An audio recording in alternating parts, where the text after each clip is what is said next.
Բարև ձեզ քույրեր եղբայրներ, իմ անունը Վրեժ է, ես 34 տարեկան եմ, 19 տարի թմրանյութեր եմ օգտագործել, սկսեցի ծխախոտից, այնուհետև սկսեցի խմել, հետո անցա թմրանյութերի, երկու անգամ մեծ քանակությամբ գերազանցել եմ թմրանյութի չափաբաժինը, տարել եմ 2 կլինիկական մահ, ես ծնվել եմ Հայաստանում, բայց 30 տարի ապրել եմ Ռուսաստանում, դրա համար եմ խոսում ռուսերեն, ցանկանում եմ պատմել, թե Աստված ինձ ինչ ճանապարհներով ու իրավիճակներով է անցկացրել և բերել իր տաճարը, փառք Աստծուն, որ հիմա գտնվում եմ այստեղ։ Երկու կլինիկական մահերը շատ զարմանալի կերպով են եղել, անգամ երբ դրա մասին պատմում եմ մարդկանց չեն հավատում, մտածում են երևի այս երիտասարդը կատակ է անում, բժիշկներն անգամ զարմանքով ասում են, թե ինչպես կարող է մարդն ապրել այդքանից հետո։ 4 րոպե սիրտս չի աշխատել, արդեն արձանագրել էին մահվանս փաստը, բայց արթնացա, բացեցի աչքերս, կարծես նորից կենդանացա։ Երկրորդ անգամ նույնպես մեծ քանակության չափաբաժին էի օգտագործել ու վերջ, սիրտս չէր բաբախում, վերջ, արդեն մահվանս փաստը գրված էր, բայց նորից աչքերս բացեցի, տեսա, որ մայրս, բոլոր հարազատներս կողքից կանգնած լացում են, դե արդեն գիտեին, որ մահացել եմ, բայց ինչ որ մի հրաշքով ես նորից բացեցի աչքերս։ Միևնույն է, յուրաքանչյուր դեպքից հետո թողնում էի թմրանյութերն ինչ-որ ժամանակ, բայց հետո նորից մոռանում էի ամեն բան ու էլի վերադառնում դրան։ Չէի հասկանում, թե այդ ամեն հրաշքներն ինչի համար էին կատարվում իմ կյանքում։ Միայն հիմա եմ սկսել հասկանալ, որ Աստված է արել, անցկացրել այդ ճանապարհով, թեև այն 19 տարի է տևել։ Ռուսաստանում 3 անգամ եղել եմ վերականգնողական կենտրոններում, Սիմֆերոպոլում իմ քաղաքում ես Ղրիմում էի ապրում։ Առաջին անգամ 7 օր մնացի, չդիմացա։ Երկրորդ անգամ 11 օր Սևաստոպոլում մնացի, եղել եմ նաև Մայկոպում, ճիշտը ես Աստծուն չէի գնում էի, որպեսզի թողնեմ թմրանյութերը։ Սկզբում թողնում էի, բայց հենց սկսում էի նորից կարիքը զգալ, թողնում ու հեռանում էի։ Հետո որոշ ժամանակ թողեցի օգտագործել, ամուսնացա, աղջիկս ծնվեց, 5 տարի ապրեցինք, ամեն բան շատ լավ էր, բայց հետո նորից վատ շրջապատ, նորից թմրանյութեր, էլի կյանքը սկսեց ներքև գլորվել։ Ու հետո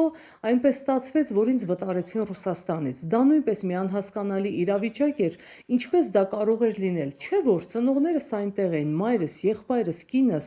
աղջիկս Ռուսաստանի Դաշնության քաղաքացի է, թեև ես Հայաստանի Հանրապետության քաղաքացի էի, բայց այնպես ստացվեց, որ ինձ վտարեցին, անգամ փաստաբանները չկարողացան ոչինչ անել։ Ում պատմում եմ, ասում են չի կարող նման բան լինել, ասում են, բայց չէ՞ որ արդեն եղել է։ Անգամ դատավորն էր մեզ ծանոթ, ուրախացա, երբ իմացա այդ մասին, գնացի դատարան, բայց միևնույն է, 5 տարով ինձ վտարեցին այնտեղից։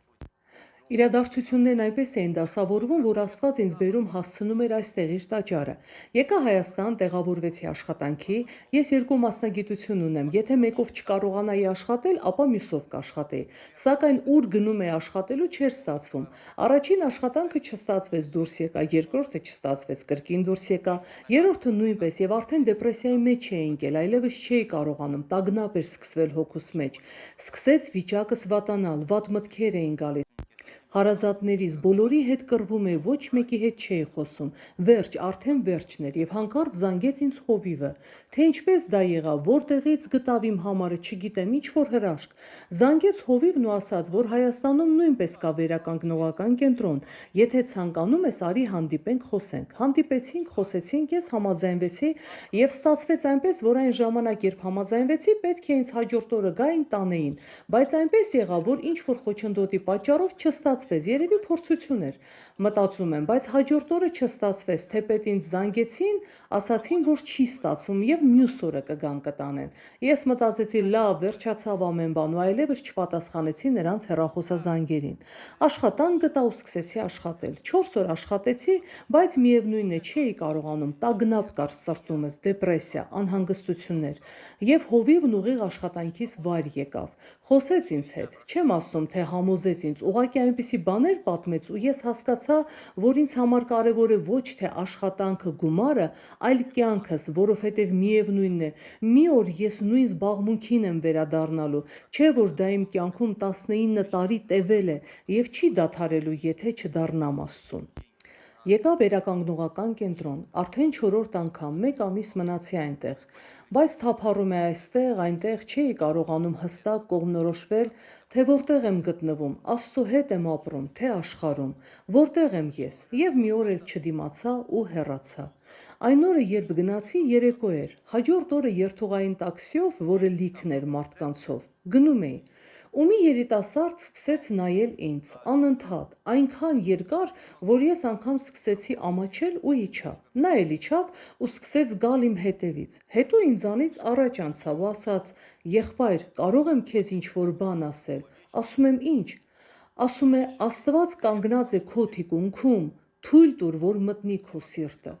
Նայում եմ նրան ու ասում եմ՝ «Ո՞վ ես դու, որտեղից հայտնվեցիր, ինչու հենց ինձ մոտեցար»։ Ասում է՝ «Չգիտեմ, Աստված ասաց, որ մոտենամ ու ասեմ քեզ այդ մասին»։